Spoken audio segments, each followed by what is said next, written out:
La nature et l'identité du syndicalisme français se forgent dans la douleur. Les dispositions prises au cours de la Révolution française, à l'encontre des premières associations ouvrières, vont profondément marquer l'avenir du mouvement syndical jusqu'à nos jours. Au début du XIXe siècle, il n'existe aucune législation sociale et la majorité de la population française vit dans la misère.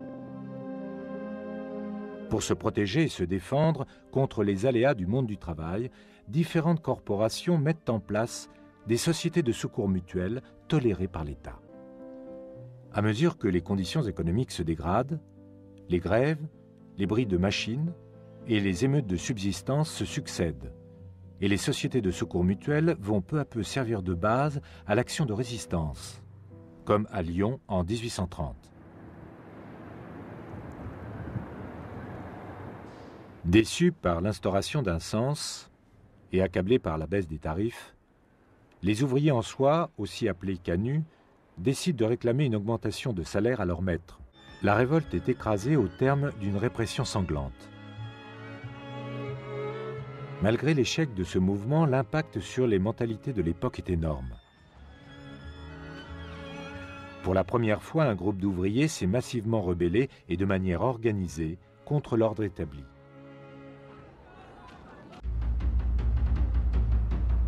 La révolte des canuts a profondément renforcé la volonté d'acquérir une autonomie face au patron et donc le sentiment d'appartenir à une classe sociale distincte. Dès lors, un cycle de révoltes ouvrières et de répression commence. Très vite, les ouvriers sont de tous les combats et perçus à ce titre comme des instruments privilégiés pour causer la chute de Louis-Philippe en 1848.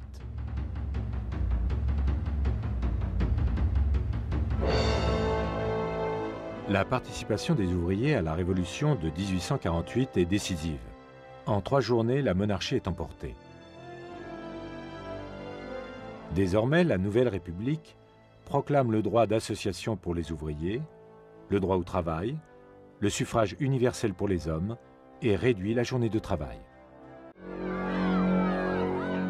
La répression de juin 1848 fait plus de 3000 morts et 15 000 personnes sont déportées sans jugement.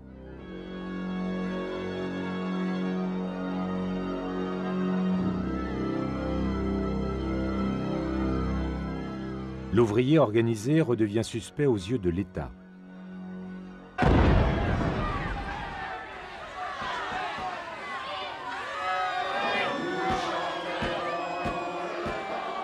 Une fois de plus, la répression prend le pas sur toute autre forme de négociation. En quelques jours, près de 30 000 communards sont massacrés dans les rues de Paris. 20 000 sont emprisonnés ou déportés.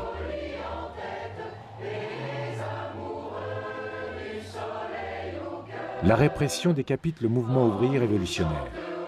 Il faudra attendre plus d'une décennie pour que les associations ouvrières reprennent leur essor. Mais face au développement massif et inéluctable de la classe ouvrière, l'État se décide enfin à légiférer en faveur du monde du travail. L'identité de la Confédération générale du travail, majoritairement anarchiste et révolutionnaire, est le fruit d'un siècle de répression et de clandestinité. Pour la CGT, comme pour l'ensemble du monde ouvrier français, les luttes syndicales ne font que commencer. Les anarcho-syndicalistes s'affirment au détriment des réformistes, renforçant ainsi la méfiance de la CGT à l'égard de l'État et la nécessité d'imposer le principe de la grève générale. En 1891, à Fourmies, une charge policière se solde par 9 morts.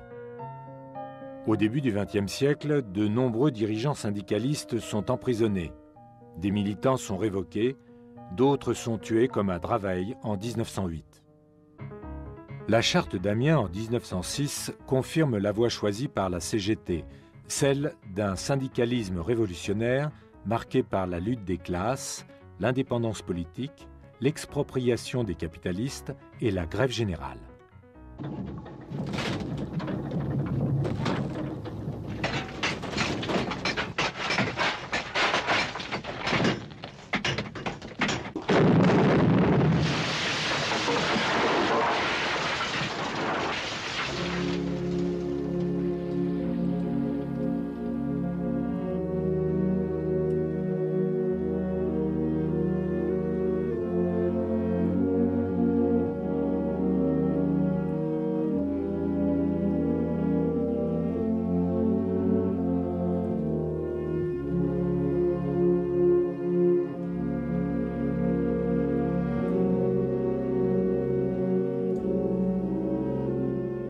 En 1906, la catastrophe de Courrières fait plus de 1100 morts.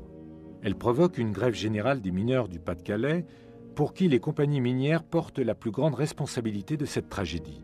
Soutenus par la CGT, les Gueules Noires déclenchent une grève générale. Plus de 60 000 mineurs suivent le mouvement, réclament une augmentation de salaire et le maintien des veuves dans leur logement. Paniquée, la direction en appelle au ministre de l'Intérieur, Georges Clemenceau, qui débarque à Courrières avec 20 000 soldats. La rébellion est matée en quelques jours à coups de crosse. 1911. Jean Jaurès, député du Tarn et directeur du journal L'Humanité, s'inquiète à l'Assemblée du spectre de la guerre qui plane sur l'Europe. 3 ans plus tard, le 31 juillet 1914, Jaurès, chantre du pacifisme, est assassiné. Paris se réveille en deuil. L'Allemagne déclare la guerre à la Russie et 2 jours plus tard, à la France. Le 4 août, 3 jours après la mobilisation générale, plus d'1 million de personnes assistent à l'enterrement de Jean Jaurès. Le gouvernement retient son souffle. Que va faire la CGT ? Léon Jouot, son secrétaire général, prend la parole et avec émotion déclare « Acculés à la lutte, nous nous levons pour repousser l'envahisseur. » Le syndicat se range aux côtés de l'État pour la défense de la nation. C'est l'union sacrée.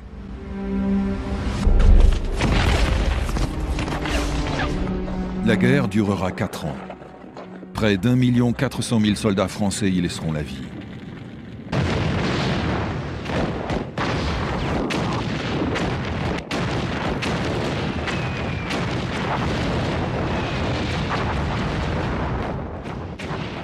La Première Guerre mondiale fait voler en éclats l'équilibre fragile du syndicalisme français. Mais si l'ampleur des mobilisations a vidé les syndicats de leurs forces vives, la vie à l'arrière est de plus en plus difficile et les grèves réapparaissent dès 1916.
L'hécatombe de la guerre, les mutineries dans l'armée et surtout la révolution russe de 1917 incitent la classe ouvrière à une protestation de plus en plus vigoureuse.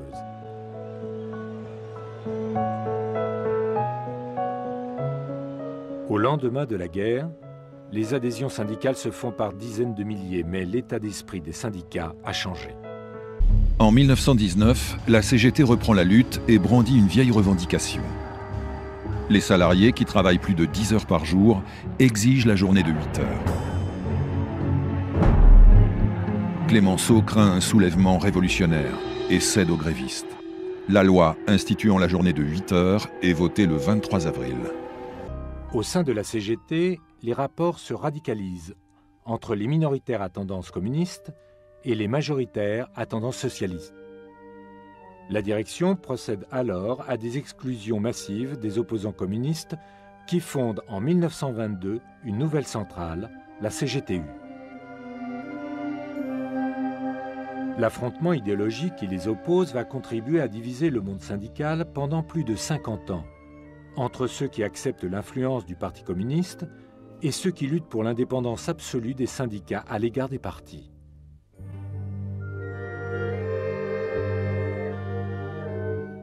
Dans le même temps, les syndicats se multiplient. Le syndicat chrétien CFTC en 1919 et les organisations de fonctionnaires, enfin reconnue en 1924.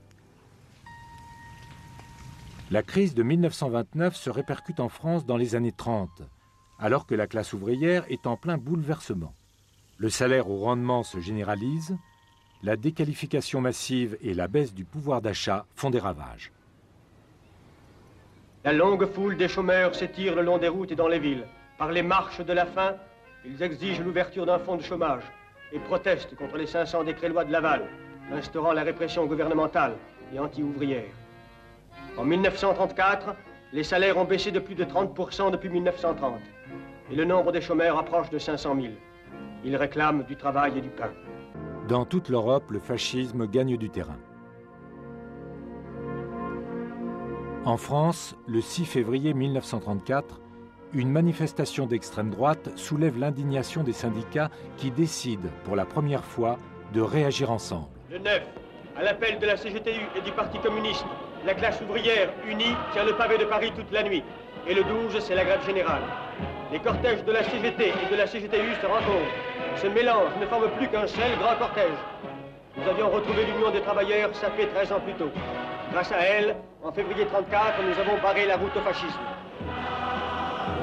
Sera le genre humain, c'est la lutte finale. Le succès de cette manifestation contribuera à faire de la place de la Nation un haut lieu de rassemblement des forces de la gauche jusqu'à nos jours.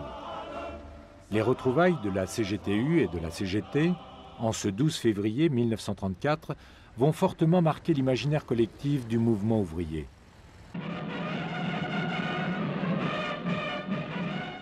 Quelques mois plus tard, la CGT et la CGTU se réunifient et les partis de gauche du Front populaire remportent les élections de 1936. La classe ouvrière prend alors conscience de sa force et se lance dans des grèves qui vont s'étendre à la France entière.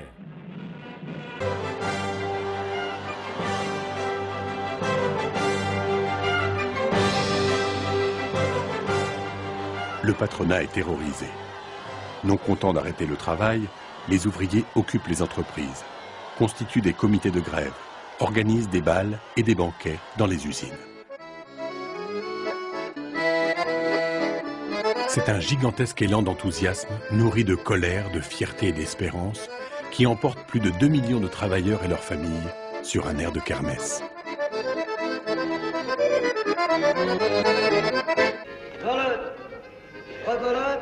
Et 10 dollars. Une usine occupée, c'est souvent la bagarre. Mais l'usine occupée, c'est toujours la victoire. T'as raison, le printemps. Alors voilà, je me suis dit, dans le fond, vaut mieux faire comme tout le monde et me syndiquer. Je vous félicite, monsieur Sébastien. Maintenant, l'usine est syndiquée à 100%. L'ampleur sans précédent des grèves et des occupations d'usines aboutit, le 8 juin 1936, aux accords de Matignon entre la CGT, le patronat et l'État. Vous donnerez une augmentation de salaire supérieure à celle que vous nous avez proposée. Vous admettrez que les salaires de 80 centimes et d'1 franc de l'heure dont je vous ai parlé soient doublés, triplés et même quadruplés. Mieux, vous prendrez l'engagement d'appliquer scrupuleusement la semaine de 40 heures, avec le même salaire que pour 48 heures. Les congés payés, l'institution des délégués du personnel, les conventions collectives, toutes choses que nous demandons au président du Conseil de faire sanctionner par des lois. Non dans des mois, mais dans les semaines qui viennent. Aucune sanction ne sera prise et par conséquent, les journées de grève seront payées intégralement. Le succès des grèves de 1936 entraîne une croissance exceptionnelle des effectifs syndicaux et des revenus de la CGT.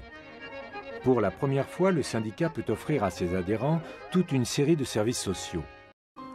Pourtant, très vite, le gouvernement de Léon Blum chute et en 1938, les décrets-lois d'Aladier remettent en cause les 40 heures. En riposte, la CGT lance une grève générale le 30 novembre 1938 qui débouche sur un échec retentissant. La répression est immédiate. Des dizaines de milliers de grévistes sont licenciés, poursuivis ou sanctionnés. Le mouvement syndical se lézarde et les tensions internationales confirment la crise. Après la signature du pacte germano-soviétique qu'ils approuvent, les communistes sont exclus de la CGT. Peu de temps après, la guerre éclate. Le 16 août 1940, les confédérations sont dissoutes par un décret vichysois et de nouveau, les syndicats entrent en clandestinité, mais aussi dans la résistance. En 1943, les anciens de la CGTU et de la CGT, fortement impliqués dans la résistance, décident la réunification syndicale dans une nouvelle CGT clandestine. Elle retrouve vite son efficacité dans l'action.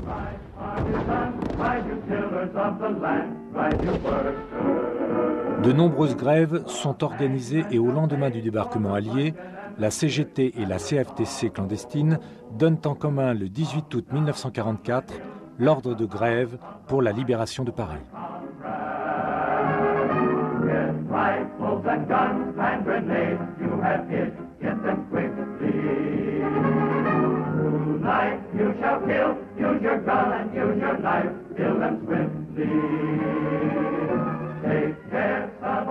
Au lendemain de la guerre, les confédérations syndicales sont rétablies et occupent désormais une place plus importante qu'avant le conflit, à la mesure de leur participation à la résistance.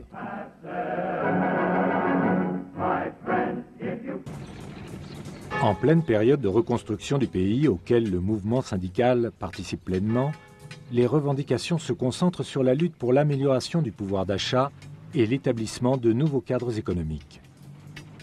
La pression des syndicalistes permet ainsi de rétablir ou d'obtenir des transformations fondamentales. Le droit de se syndiquer reconnu pour tous, le droit de grève, la mise en place des délégués du personnel, la création des comités d'entreprise, des nationalisations en série et enfin l'établissement de la sécurité sociale.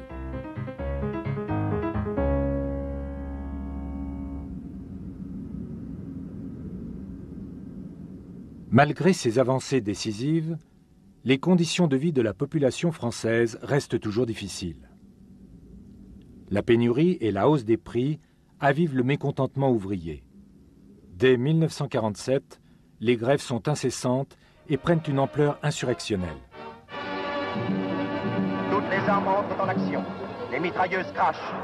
2 hommes meurent sous les balles.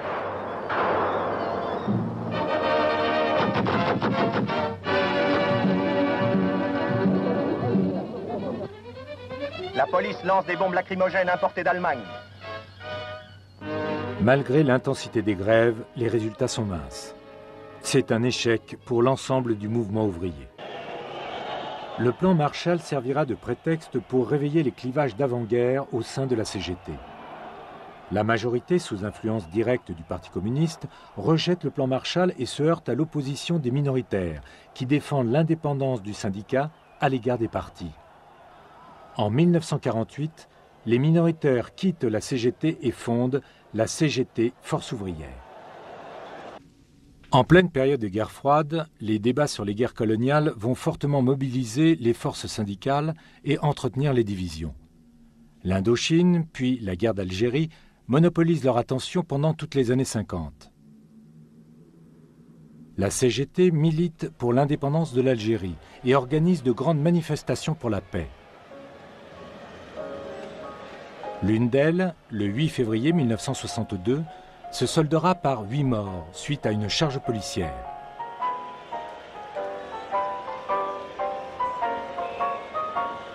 Il faut attendre la fin de la guerre d'Algérie pour que les questions sociales reprennent leurs droits.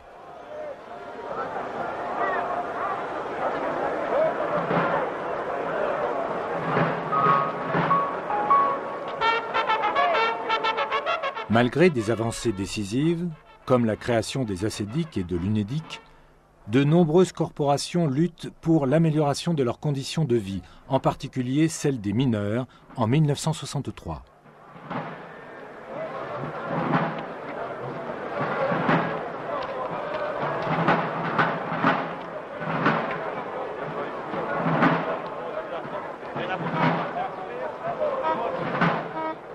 Face aux grèves, le général de Gaulle décide la réquisition des mines. La réaction est immédiate. Les syndicats et les mineurs de tous les bassins de France se mobilisent en masse, soutenus par l'opinion publique. Si nous n'avons pas accepté le chantage à la réquisition le 3 mars, ce n'est pas celui à la fin que nous accepterons aujourd'hui.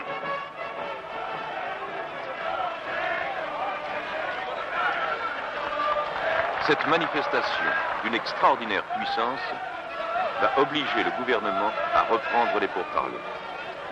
Ils aboutiront le 3 avril, après 48 heures de discussion entre représentants syndicaux et direction des charbonnages. Peu après le succès de la grève générale, la CFTC, qui a pris une part importante dans le mouvement des mineurs, s'engage dans une transformation historique. Une large partie de ses adhérents ne souhaite plus faire référence à la doctrine chrétienne. En 1964, un nouveau syndicat voit ainsi le jour, la CFDT, dont l'objectif est de devenir plus autonome, plus moderne et plus puissant. En mai 1968, les étudiants se révoltent.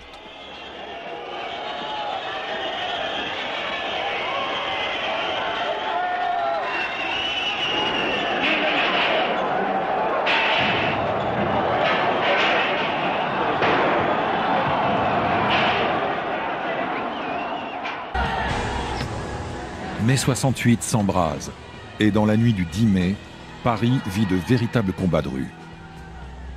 L'escalade de la violence et la brutalité policière font basculer l'opinion du côté des étudiants.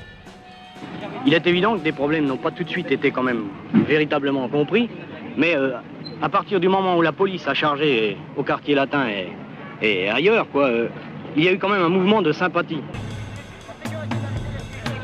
La CGT, craignant que les idées révolutionnaires de la jeunesse puissent contaminer les ouvriers, entre dans la danse et reprend le mouvement en main. Avec FO et la CFDT, elle appelle à la grève générale. Le 13 mai 68, 7 millions de personnes, étudiants et salariés unis, arpentent le bitume aux 4 coins du pays.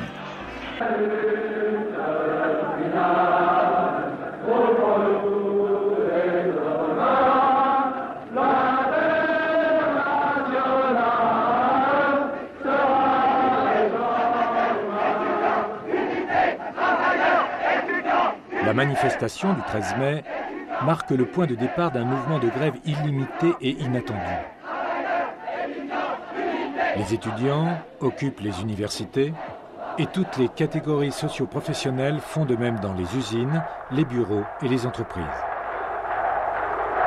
La grève avec occupation d'usines est adoptée à l'unanimité d'une voix. Régler les comptes en fer avec le patronat et les manifestations légitimes revendications que nous exprimons depuis 6 ans nous ont toujours été refusées.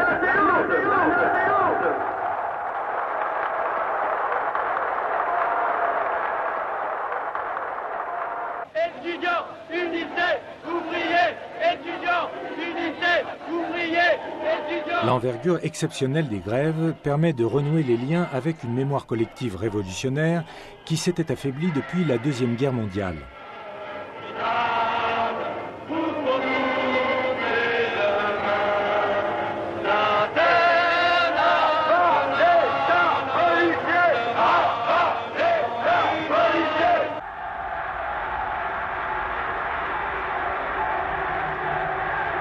Les mouvements sociaux de mai-juin 68 ont déstabilisé la Ve République. Malgré quelques avancées sociales, le chômage augmente et la solidité de la croissance économique commence à être remise en cause. Dès lors, les grèves se multiplient et s'étendent à tous les secteurs économiques. À l'automne 1973, le conflit LIP a déjà pris une ampleur exceptionnelle. Unis contre le plan de restructuration que veut leur imposer une firme suisse, les employés de chez LIP ont entrepris une forme de lutte syndicale, démocratique et innovante.